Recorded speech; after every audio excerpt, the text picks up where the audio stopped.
Next. I will be your guide over the next 2 hours for all things that are happening live in our area and throughout our country. We have a lot to get to today in that time period that we have together. A local family in peril fighting multiple battles at once. The high school age daughter is fighting stage 4 cancer and returns home from chemotherapy to find federal agents arresting her father. We'll talk more about that. Now they're trying obviously to stop him from being deported.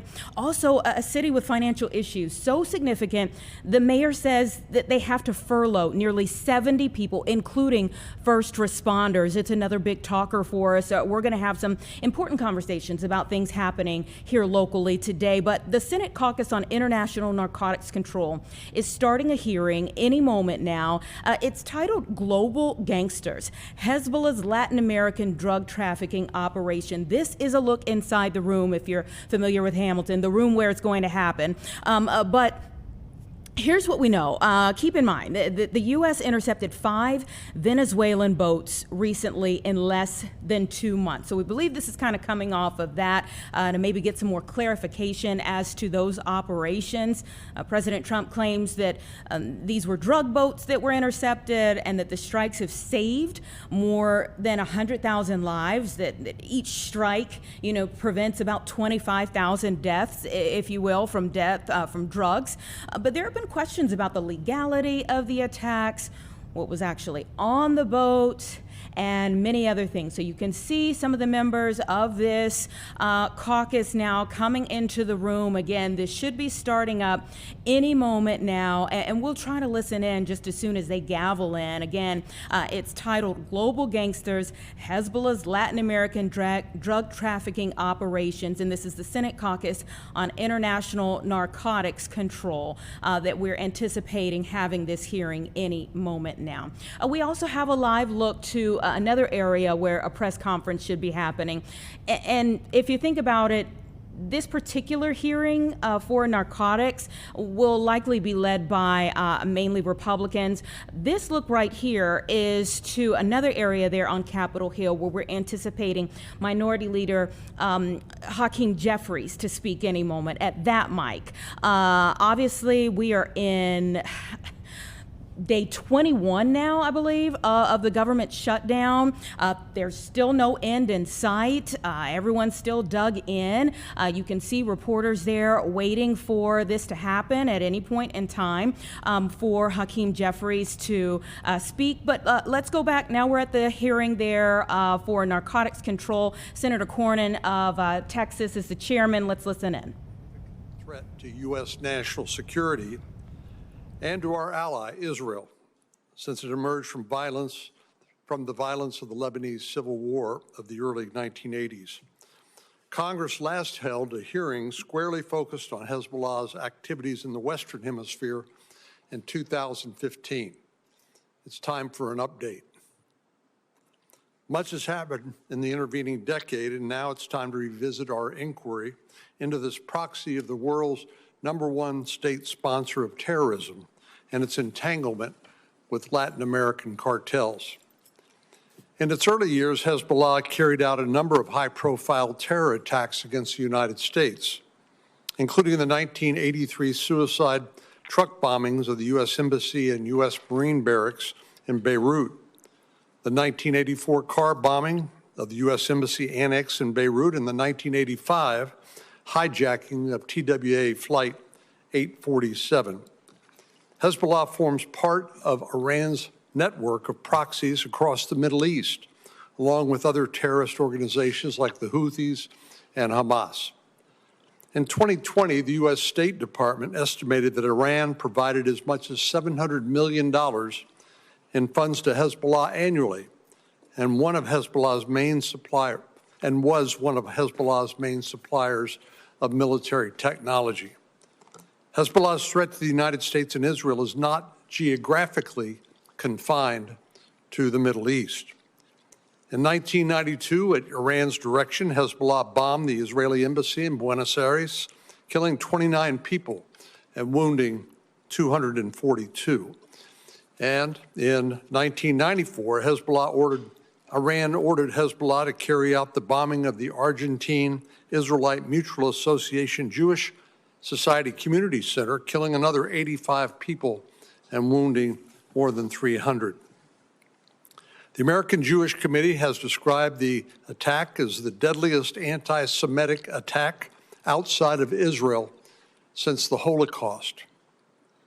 Last year, we observed the 30th anniversary of that bombing, and although we have not suffered another successful Hezbollah-perpetrated terrorist attack in the Western Hemisphere since 1994, Hezbollah has been far from inactive. Its activities in Latin America are chiefly focused on raising funds for its terrorist operations in the Middle East and elsewhere. Beginning in the mid-'80s, Hezbollah established a presence in the lawless tri-border region of Argentina, Brazil, and Paraguay, infiltrating the largest Lebanese Shiite diaspora community. As the Financial Crimes Enforcement Network, FinCEN, noted last year, Hezbollah's illicit activities in the tri-border region have included oil smuggling, money laundering, black market money exchange, counterfeiting, and illegal weapons procurement. FinCEN also reported that Hezbollah has developed close ties to the South American drug trafficking organizations, laundering their proceeds for them. Hezbollah has found a home in Venezuela as well, where the Chavez and the Maduro regimes have developed close ties with Iran and Hezbollah.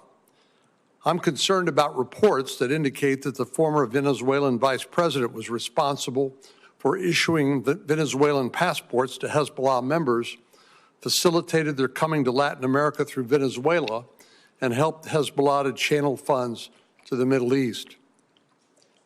In 2020, the Department of Justice charged a former member of the Venezuelan National Assembly and Maduro ally with narco-terrorism, drug trafficking, and weapons offenses. Among other things, the Department of Justice has alleged that El Zabayar acted as a liaison between the Maduro-linked Cartel de los Soles, or Cartel of the Suns, and Hezbollah and Hamas. Hezbollah has also been active in Venezuela's southern neighbor of Colombia. The U.S. Treasury Department has linked Lebanese-Colombian drug kingpin Ayman Jomah, his network, to Hezbollah as well. In 2012, the department designated several members of Jomah's network, including Ali Mohammed Salah, under the Foreign Narcotics Kingpin Designation Act. Salah was a former Hezbollah fighter who led a Hezbollah support cell in Colombia, solicited donations for Hezbollah from local business owners and residents, and acted as a liaison to Hezbollah's Foreign Relations Department and its operations in Latin America, Europe, and the Middle East. More recently, the Department of the Treasury sanctioned Mahdi Akil Helbawa, who established a Colombian-based charcoal company used to launder funds for Hezbollah. While Hezbollah has been a significant terrorist threat to the United States, they have faced significant setbacks in the past year. In 2024, Israel eliminated much of Hezbollah's senior leadership. Hezbollah lost an important ally following the collapse of Bashar al-Assad's regime in Syria in December of 2024. And most importantly, Israel's success in the 12-day war with Iran and President Trump's brave decision to strike Iranian nuclear sites in Operation Midnight Hammer could dry up a key source of funding for Hezbollah. Analysts estimate that before the 12-day war, Iran provided between 70 and 90% of Hezbollah's annual budget. These setbacks may force the Iranian regime to look inward, and Hezbollah may be motivated to look elsewhere for funds to carry out its terrorist attacks. In this critical time, Hezbollah may seek to further expand its Latin America drug trafficking and money laundering networks, and that's why we are holding this hearing today. Today's hearing will help us to evaluate the current threat posed by Hezbollah to our south, to review the measures the U.S. government has taken to counter that threat over the last 10 years and to consider how best to respond to the new environment. We're fortunate today to have a group of highly qualified witnesses, and I'm looking forward to the discussion. Before I introduce the witnesses, I'll turn it over to Senator Whitehouse. Thank you, Senator Cornyn, and congratulations on your chairmanship. I look forward to working with you in this caucus's long bipartisan tradition. To our new caucus member, Senator Marino, welcome. And to all of our returning caucus members, I welcome them back. We have long known that Okay, we've been listening in there to this Senate hearing that just began moments ago, just kind of an introduction that they were giving there as to why they are here, going over some of the background as to how we got to the recent attacks that have taken place, those 5 ships that have been intercepted within the last 2 months, going over issues with Venezuela, Colombia, even Iran that have preceded these attacks that have taken place in recent weeks of what they believe are drug boats that were headed for the United States, and they believe to have prevented many, many lives in our United States from being destroyed as a result of the drugs making it here. So we're going to continue to watch over that. Again, we're still waiting to hear if Minority Leader Minority Leader Hakeem Jeffries will speak as well. And as soon as we see that, we will go live there. But we're going to take a quick break and get to a few of our local conversations in the meantime.